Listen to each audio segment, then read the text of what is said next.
সবাইকে নমস্কার জানিয়ে বলছি, প্লিজ দয়া করে কেউ কাউন্টিং এজেন্টরা এবং প্রার্থী ক্যান্ডিডেটরা তারা ভোটিং এলাকা ছেড়ে আসবেন না। স্ট্রং রুমে যেখানে কাউন্টিং হচ্ছে মানে সেন্টারে, সেখান ছেড়ে কেউ আসবেন না। এটা বিজেপির প্ল্যান।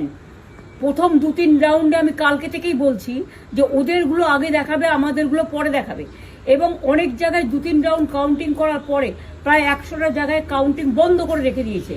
এবং কল্যাণীতে ধরা পড়েছে 7টা মেশিন, যেখানে কোনো মিল নেই।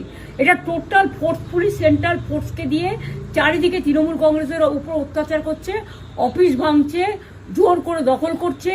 এসআইআর নামে আপনারা দেখেছেন ভোট লুট করেছে যাতে যে সিটগুলো জিততে পারে। কিন্তু এখনো এমন 70টা সিট আছে, 100টা সিট আছে যেগুলো আমরা এগিয়ে আছি, সেগুলো বলছে না। টোটালটাই মিথ্যে নিউজ খাওয়াচ্ছে। আগে ডিআইসিও এই খবরগুলো দিত, কিন্তু তাকে কালকে চেঞ্জ করে দেওয়া হয়েছে। টোটালটাই ইলেকশন কমিশন নিজের ইচ্ছে মতো খেলছে, এবং সাথে কেন্দ্রীয় বাহিনীকে নিয়ে। এবং আমাদের পুলিশরা টোটাল মাথা নত করে কেন্দ্রীয় বাহিনীর আন্ডারে কাজ করছে।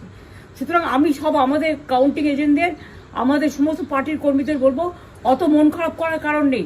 আমি বলেছিলাম সূর্যাস্ত পরে আপনারা জিতবেন। 3 রাউন্ড 4 রাউন্ড কাউন্ট হলেও এটা 14 রাউন্ড থেকে 18 রাউন্ড কাউন্ট হয়, তখন আপনারা জিতবেন। Wait and see, watch.